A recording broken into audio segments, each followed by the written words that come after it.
Hello students, welcome to Shatabdi genius সরোবর। আজকের এই ভিডিওটিতে আমি তোমাদের সাথে জিকের কিছু গুরুত্বপূর্ণ প্রশ্ন আলোচনা করব। সমস্ত টপিক থেকে কিন্তু কোশ্চেন এখানে রয়েছে, ঠিক আছে? তাই বলবো ভিডিওটি স্কিপ না করে শেষ পর্যন্ত দেখো এবং অবশ্যই চ্যানেলটিকে সাবস্ক্রাইব করো। চলো, প্রথম প্রশ্ন। আইন অমান্য আন্দোলনের সময় অসমে কে নেতৃত্ব দিয়েছে? আইন অমান্য আন্দোলন, যেটা 1930 সালে হয়েছিল মহাত্মা গান্ধীর নেতৃত্বে, যেটা হচ্ছে ব্রিটিশদের বিরুদ্ধে একটি জনগণের সংগঠন। তখন অসমীয়া নেতা তরুণ রাম ফুকন অসমে নেতৃত্ব দিয়েছিলেন, যিনি জনগণকে মানে সাধারণ জনগণকে ব্রিটিশদের বিরুদ্ধে সংগঠিত করেছিলেন, ঠিক আছে? যেটা হচ্ছে একটা আইন অমান্য আন্দোলনের পার্ট হিসেবে বলতে পারো। তরুণ রাম ফুকন, যেটা অসমীয় নেতা ছিলেন, অসমে উনি নেতৃত্ব দিয়েছিলেন। নেক্সট প্রশ্ন। 1919 সালের ভারত শাসন আইনের ট্রান্সফার তালিকায় কোনটি যুক্ত ছিল না? 1919 সালের যে ভারত শাসন আইন, তার যেটা ট্রান্সফার তালিকা রয়েছে, সেই তালিকায় জলসেচ যুক্ত ছিল না। অপশন সি, জলসেচ।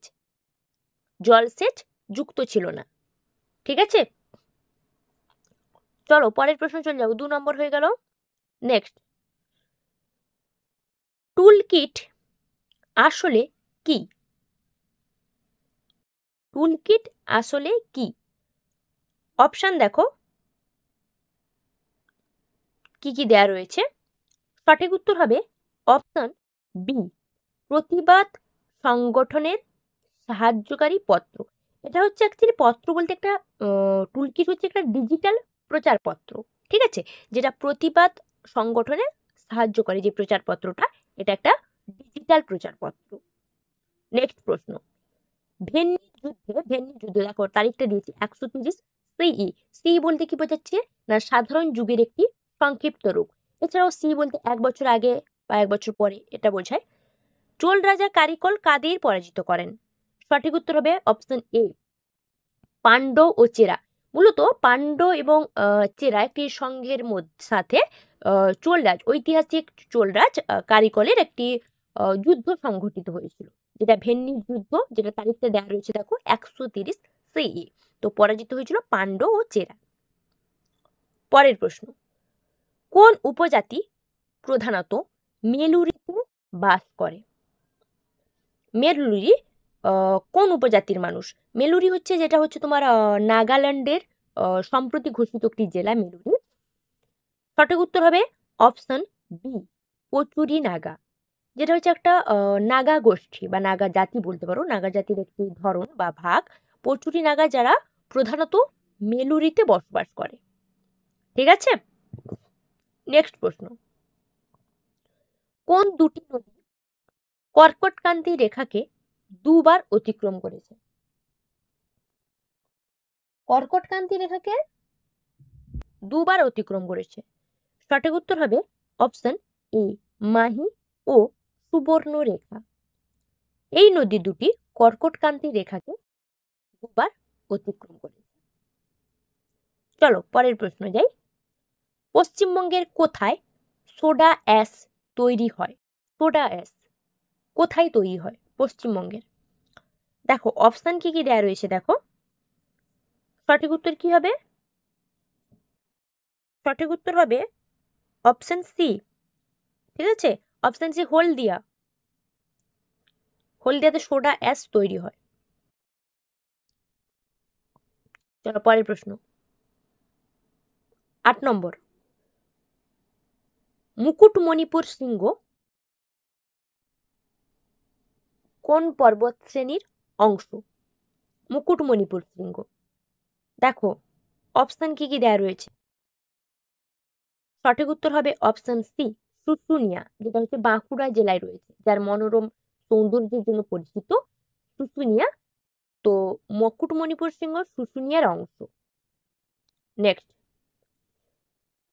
পশ্চিমবঙ্গের কোন জেলায় তফসিলি জাতির সংখ্যা সর্বাধিক? সব থেকে বেশি পরিমাণ থাকে কোন জেলায়? সঠিক উত্তর কি হবে? Option C Jalpaiguri. জলপাইগুড়ি জেলার তফসিলি জাতির সংখ্যা সর্বাধিক, মানে সব থেকে বেশি পরিমাণ তফসিলি জাতির মানুষ বসবাস করে। পরের প্রশ্ন, চীনের জিংসানে বিশ্ব সফট টেনিস চ্যাম্পিয়নশিপে তনুশ্রী পান্ডে কোন পদক জিতেছেন? চীনের যে জিংসানে যেটা বিশ্ব সফট টেনিস চ্যাম্পিয়নশিপ অনুষ্ঠিত হলো, তো তনুশ্রী পান্ডে জিতেছেন, উনি রৌপ্য পদক জিতেছেন। সঠিক উত্তর হবে অপশন বি, উনি রূপোর পদক জিতেছেন। ঠিক আছে, আচ্ছা 10 নম্বর হয়ে গেল। চলো পরের প্রশ্ন চলে যাই, কি আছে দেখে নেব। 11 নম্বর কি বলেছে? লোহায় মরিচা পড়ার ফলে লোহার ওজনের কিরূপ পরিবর্তন হয়? মরিচা পড়ার ফলে মরিচা যে পড়ে যায় লোহায়, তো ওজন কিরূপ পরিবর্তন হয়? সঠিক উত্তর হবে অপশন বি, ওজন বৃদ্ধি পায়। ঠিক আছে, লোহায় মরিচা পড়ে গেলে বাতাসে অক্সিজেনের সঙ্গে বিক্রিয়া করে, তো লোহার ওজন বৃদ্ধি পায়। নেক্সট, হ্যাবারসিয়ান তন্ত্র কিসের সঙ্গে সম্পর্কিত? হ্যাবারসিয়ান তন্ত্র, দেখো অপশন কি কি দেওয়া রয়েছে। সঠিক উত্তর কি হবে? আশা করছি এটার উত্তর সবাই জানে, যারা যারা ভিডিওটা দেখছো। সঠিক উত্তর হবে অপশন বি, অস্থি। খুব ইজি একটা প্রশ্ন। হ্যাবারসিয়ান তন্ত্র যেটা অস্থির সঙ্গে সম্পর্কিত। 13 নম্বর প্রশ্ন, কোনটি অগ্র মস্তিষ্কের অংশ নয়?